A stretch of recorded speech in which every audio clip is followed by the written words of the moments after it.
In this video, I'd like to talk about the world that Jesus lived in.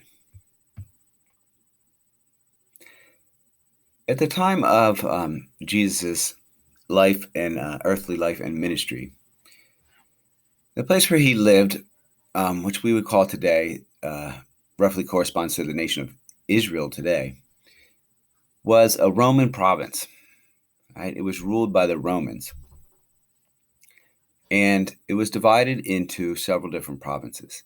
The most significant ones for Jesus's life would be Judea.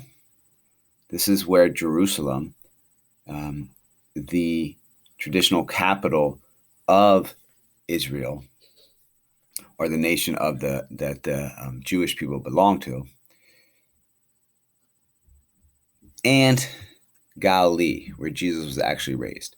Now, both these were areas that were predominantly Jewish areas.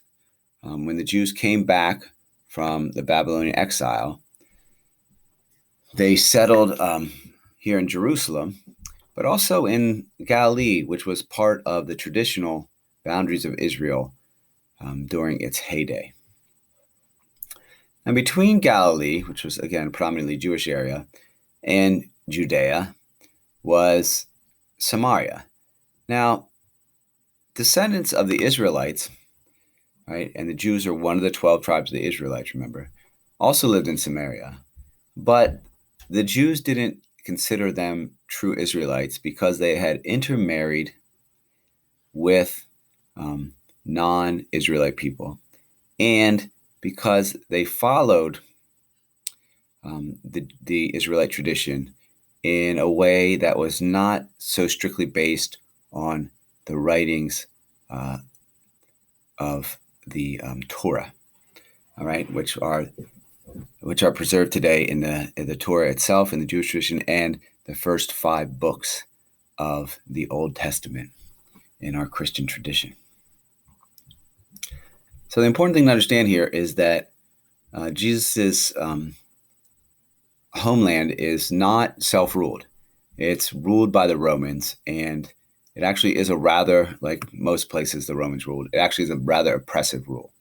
Now, the Jews had some rights, like the Romans allowed them to practice their own religion.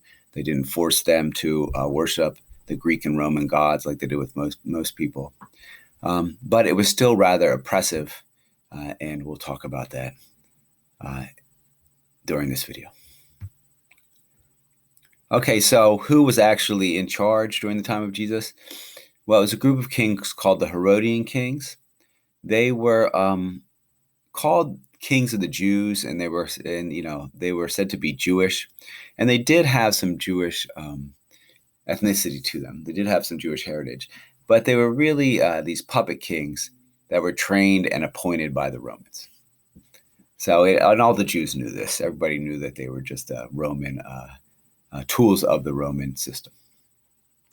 Herod the Great was the first Herodian official Herodian king, and he ruled pretty much the whole area from 37 BC into 4 BC. When he died, his son Herod Antipas became the ruler of Galilee, right? That province where Jesus was from. Now, this was a more rural province, a big fishing area. His half-brother Herod Archelaus ruled Judea, which was more urban. Jerusalem was a big trading center, and it was also the site of the Jerusalem temple, where Jews would come from all over the world and pay the priest to offer sacrifices to God for them as an atonement for their sins. So it was big money in a lot of ways. Not just, number one, it was a big trade route that linked the Roman Empire to other empires in other parts of the world. And then the whole temple thing really brought in a lot of money from Jews, not just in Judea and Galilee, but Jews that were scattered all over the world.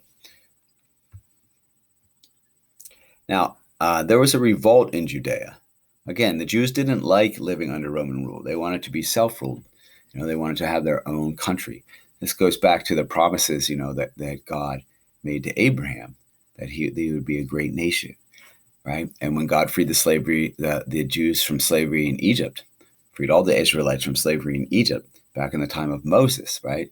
He was promised to bring them to a land, right, where they could worship him and live the life that he provided for them through the Torah, right? A life that was supposed to be one of freedom and justice for all people.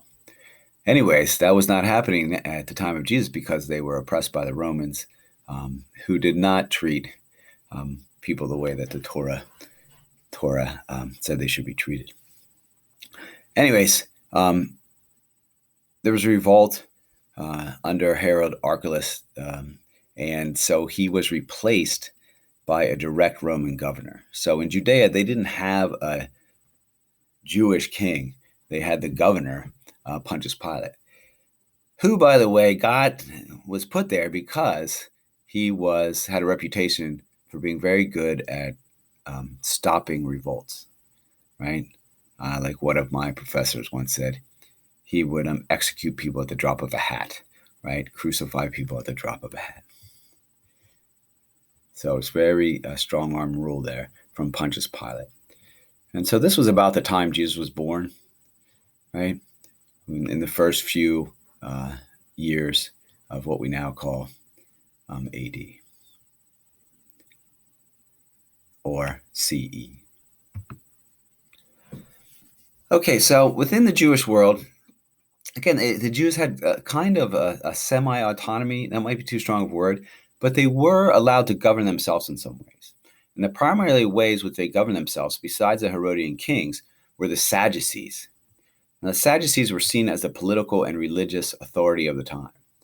Most of the temple priests were Sadducees, not all of them, but they controlled the temple, which again meant that they controlled all that revenue. Right? Now, in the Jewish tradition, the temple was the place where you could come and offer a sacrifice to God. You would give something back, not just to God, but originally it would be shared with all the community. By the time the temple tradition really comes in, it's not really shared with all the poor, maybe as much as it should be, but it was kind of shared by the priest. Anyway, it was still just a very important part of the Jewish life because it was a way that the people, if they felt that they had done wrong, they had sinned, they could do something to atone for it or to make up for it by offering these sacrifices at the temple.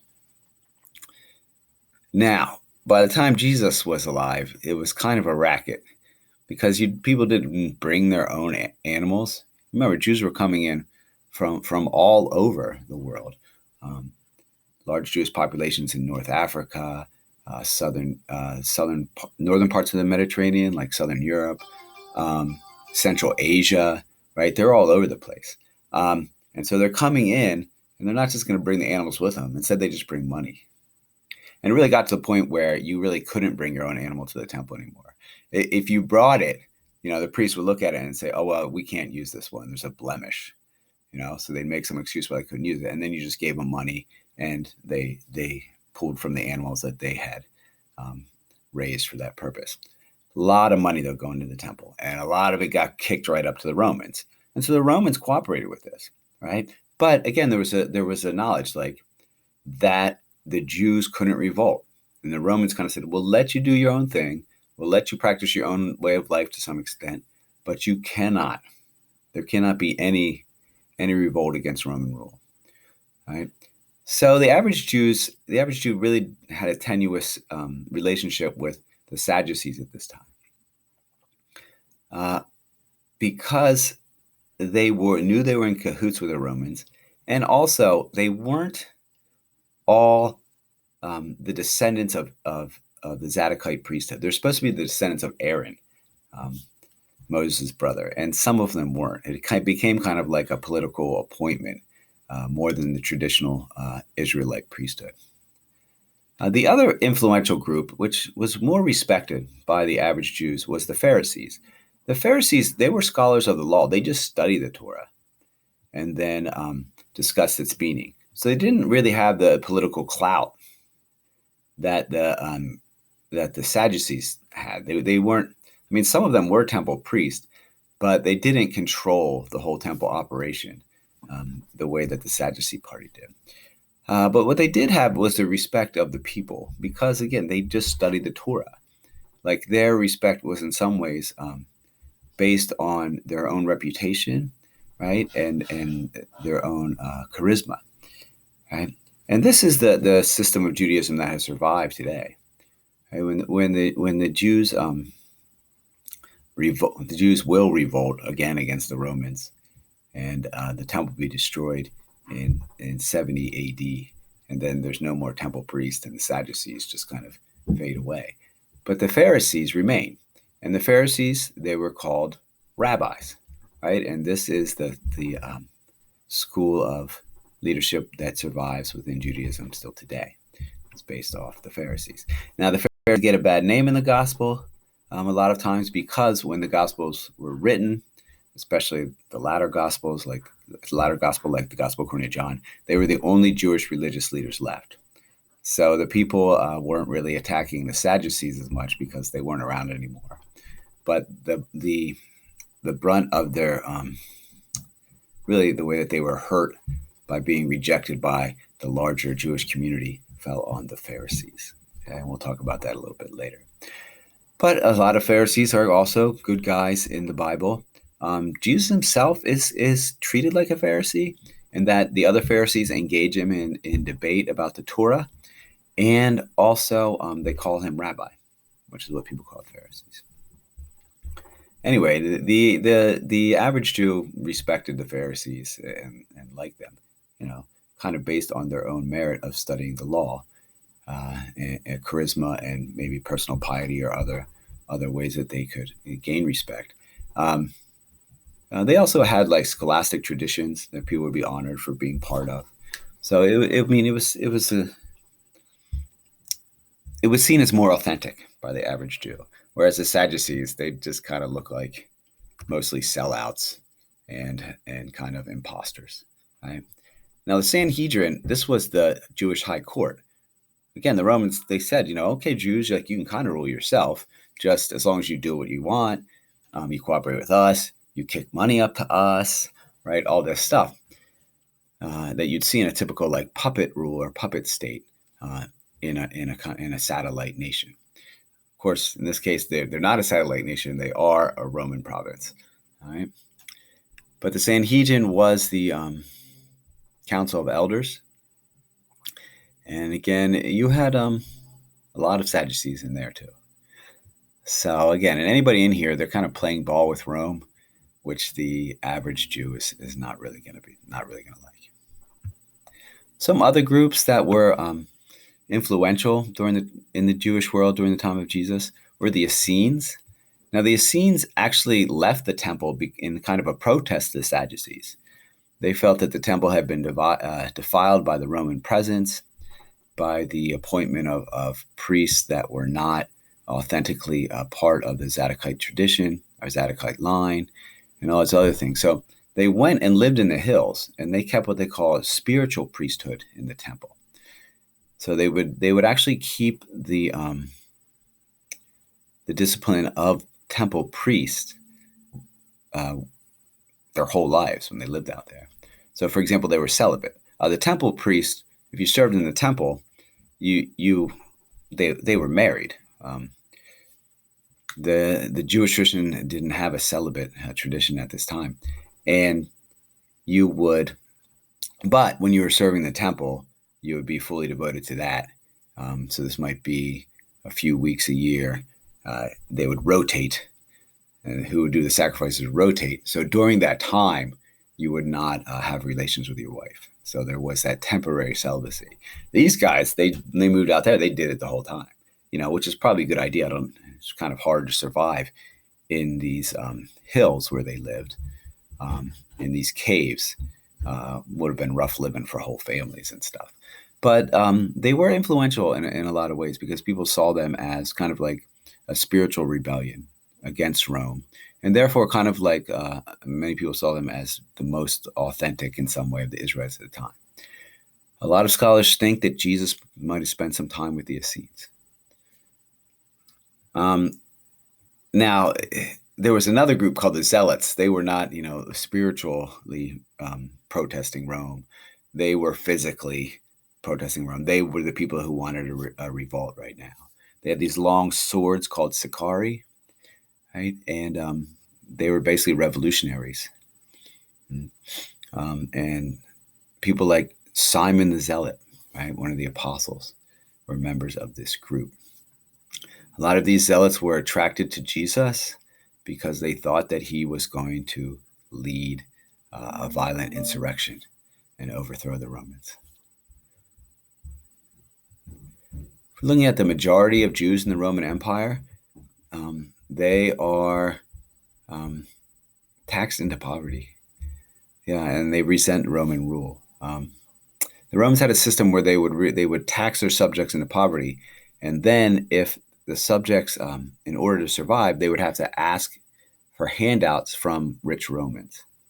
So it was a really nice way of controlling people, right? Because you kind of gave them a livelihood, you gave them something to do, like they had to work, they had to produce, but then you'd take so much of it, right? Now you didn't leave them, but instead you didn't also leave them completely destitute, but you left them at your mercy, right? So most of the Jews were dependent upon the Roman patronage system.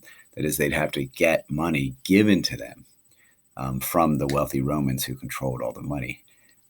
So they didn't want to do anything that would offend those people. So it really it was a good system for world domination by the Romans, but it was not a good system when it comes to forming a just and free society. It was rather oppressive. All right. And again, that's why they didn't like the Romans, and that's why they didn't like the Sadducees and the temple priests who were in cahoots with them. And that's why, they had a lot of leanings and maybe towards the Zealots and the Essenes. A lot of people probably held those people in affection, and why they were looking for a Messiah. The average Jew in Jesus' time was probably looking for the prophesied Messiah, right? This Savior that the Israelite tradition said would come and free them from all that ails them. Most of them anticipated that to be a military revolt, and they thought the Messiah would be a God-sent man who would lead a military revolt and save them from the oppression, in this case, of the Romans. So you can understand a little bit when Jesus is going to start being called the Messiah, that's what most Jews are going to be expecting from him, to lead a revolt. I mean, it had happened before, right? It was about 150 years before Jesus was born that there was a semi-successful revolt led by a group of Jews, the Maccabees, and it established a semi-autonomous Jewish republic. So again, not that far back in the memories, like they had done it before, and a lot of them were ready to do it again.